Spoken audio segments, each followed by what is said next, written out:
5. Okay. So many resources here, so many. Another person that helps me tremendously. Let me start that again. Okay. Go. All right. So many resources here that I tap into.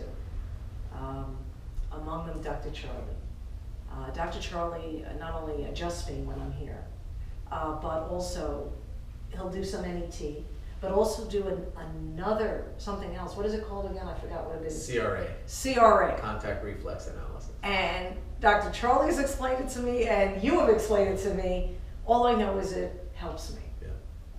And it goes even deeper than, the NET, into clearing a lot and helping me be the best I can be at every possible moment. So I swear by Dr. Charlie. And then something that I just decided to do. And man, I mean, there's just so much you can do by working out on your own, by eating right. Right. All significant, all important, as we detailed. Nutrition being the number one thing. But if you can get a helping hand organically and naturally, because I refuse to do anything that involves surgery, a knife, drugs, anything like that. So what do you know? Pure Sculpt, which is done right here thanks to Bernice. Yeah. I met Bernice. She's an amazing practitioner, a mother, as well as that I'm a mother, and she gets it. And it's amazing using organic products and using wood, and she sculpts you like clay. I mean, that's the only way I can think of doing it, explaining it. She will use her hands, very strong woman. Yeah. And by the way, this is not like, hey, lay back and enjoy the ride. I mean, this is like digging in. I mean, when I say she sculpts you like clay, she digs in there. So it helps me keep that curvy body that I was born with and that I, developed, and really is an anti-aging thing that is done so naturally, organically, and all the right things. It's fabulous. And another thing is I had a facial with her. Right. Now, that also was great. Now, she's not digging your face in like clay, so nobody panic. That's not the case. But what she's doing is using the right products, but also the way she massages your face upward. It's incredible. It's an art. She's an artist. Yeah. And you know what? Right now I live 3,000 miles away, That's true. but to me it's worth every penny to get out here. Really is. Seriously, I know you're supposed to enjoy the moment and be in present. When I was laying on the table and she was giving me that facial that like no other, I was already thinking, when can I book my next flight out here? True story. Really. I am like totally hooked on it because it just feels good and feels right, and you look in the mirror and it looks good, and it's one of my little secrets.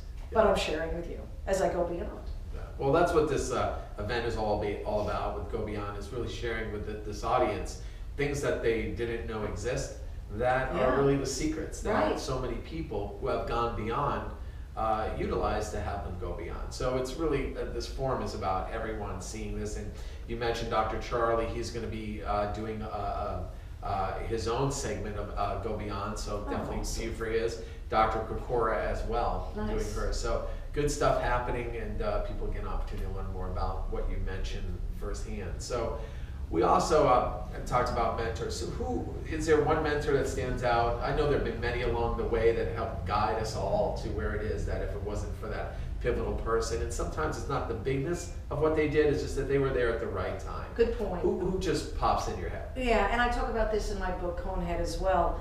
I mentioned I played hockey, and when I started playing ice hockey when I was 14 years old, when I finally got contact lenses, and then because I'm a goalie, so then I was able to wear my mask and not worry about glasses, and of course, I felt better about myself. There was no thickness of glasses. But the reason why I bring this up, playing hockey when I was younger, and so many decades ago, they didn't let girls. Our mom was amazing. She found a place that actually let girls play with boys, but there was a catch. So when I was 15, I could play with boys, but they were 8 years old. Then they were 9 years old. Then I graduated to 12-year-old boys. They just didn't let girls play with boys the same age. And I'll always remember the looks I got from hockey moms that brought their sons off to play hockey. And I'm like, who's this Goldie with a ponytail sticking out of, the back of her helmet? What's that about? And then I remember, changing and just getting all the looks, and how I had to grow some skin layers, meaning I had to get tougher. And remember, I still was that kid with low self-esteem, but it was little by little dwindling away. But I had playing hockey to thank for that. So then, little by little, getting more strength and confidence in myself, I tried out for the boys hockey team in my high school, in my senior year. So I was 16, 17 years old. I tried out as a junior, but I didn't make it. But I got a lot of rave reviews, but didn't make it. So as a senior, when I, 17 years old, I tried out, and this time I made the team as a backup goalie, and I couldn't believe it. And back then, I didn't have my own locker room or anything, and so I was changing. I remember getting the news in the ladies' room, but my two male coaches knocked on the door of the ladies' room to tell me the news. And I remember when they came in and they told me that I made the team, and the first thing out of my mouth was, "I won't let you down." And those 5 words are significant because throughout my life, when male bosses took a chance on me to hire a woman to do sports, whether at radio or TV, that's what I would always say to them. I won't let you down, because I realized they were taking a big chance. At that time, remember, it's not like it is now, where every time you turn on the TV, there's a woman talking sports, or on the sidelines, or anchoring Sports Center. That wasn't the case back then. So that was important for me to let them know that I'll prove them right. And if they went out on a limb, I'll make sure it's okay, because I will go through a wall for them. I will kick butt, because not only it's my reputation on the line, but it's their reputation on the line. But if it wasn't for playing hockey with the boys, I don't think I would be as tough or as driven, or my confidence would not little by little rise, and my self-esteem also would go higher. And that's why I have hockey to thank, and that's why, getting back to something we said earlier, when there's something in your life, in your road, that you're like, okay, this is right, this feels good, this is important to me, growing up and my whole behavioral patterns, then I have to keep that in my life in some capacity.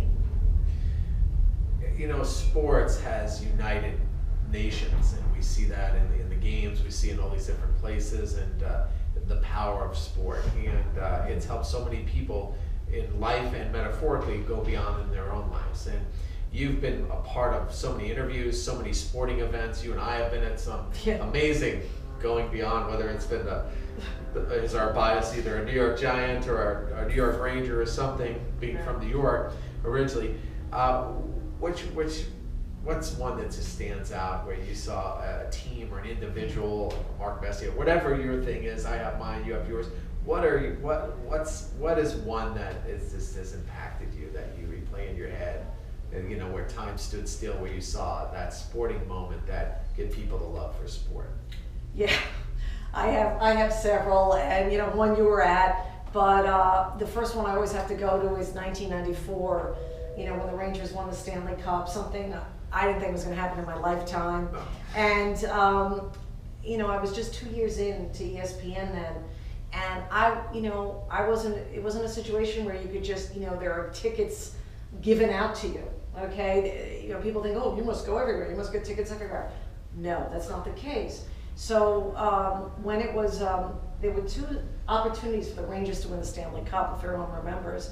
They were playing the Vancouver Canucks, and they actually had a 3-1 lead in the Stanley Cup final, and Game 5 was at Madison Square Garden. So I always remember the hoopla in New York City, front page news, the parade was being planned out, everyone assumed Rangers were going to win that night, it was going to be amazing. I went to that game as a fan. I remember spending tons of dough, so going and at that game, and of course they proceeded to lose, and they lost badly. And then they lost the next game in Vancouver, so it came down to a Game 7. And that was the hottest ticket in town. I could not get a ticket. And I remember I never asked anybody for a favor, And I finally asked someone at work if they could give me somehow get me a pass to get in the building. And back then, this was pre 9/11. You can get at the last minute a press pass. You know, there was no seat, but you can get in the building. And that's what he said. He goes, I can get you in the building, but you have no seat. I said, I don't care. I'll walk around. You know, I don't care. So I was in the building for Game 7, 1994. The Rangers did win. It was unbelievable that I was there. I couldn't believe it was happening. But the first thing I remember doing was calling our father and sharing that moment with him over the phone. There were no cell phones back then. I had to look for a payphone. And got on and shared that moment when Mark Messier was carrying the Stanley Cup, you know, around the ice and, you know, handing the cup to all of his teammates. And I was talking to our father and sharing that moment with him, because if it wasn't for him, I would never have liked hockey, discovered hockey, known it existed, and knew that it was a part of my life. So that was number one. But that's what sports does. That's just one example. I mean, again, it gives you something to look forward to. It's just that excitement. I don't know, I don't think there are enough words that can describe it. I think it's the environment.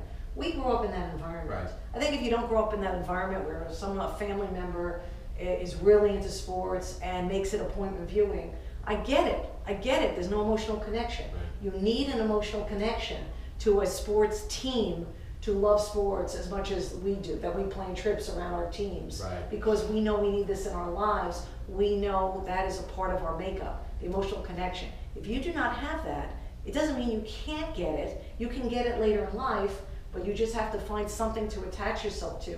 Could be a player, could be a team, you know, whatever it is. That's why NFL fantasy teams are so big too. Right. People are into fantasy and creating their own teams through the NFL, and that gets them emotionally involved. And that's why they'll watch. It's interesting, you find that this is the year, the first time that actual NFL ratings are down. And people are trying to figure out, why are they down for the first time? I mean, it's the #1 sport in our country.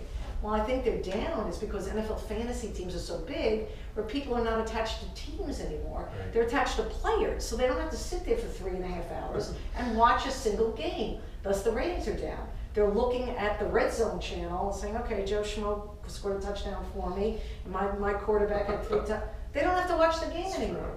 That's why ratings are down. That's amazing. It's true. Now, you did drink from that Stanley Cup. Oh, yes, I almost forgot. Thank you. I buried the lead. That night could not have been more perfect. After I called, you know, our father and shared that moment, I was on a mission with my friend Georgie at the time. I just knew that there was a theater underneath the garden called the Paramount Theater at that time. And I found out that the Rangers were having their post-celebration party, their first stop after they won the cup. And then a friend of mine, Bruce Beck, who worked for the local NBC channel, was guarding the door. He was at the door for some reason when I finally found the front door to the Paramount Theater.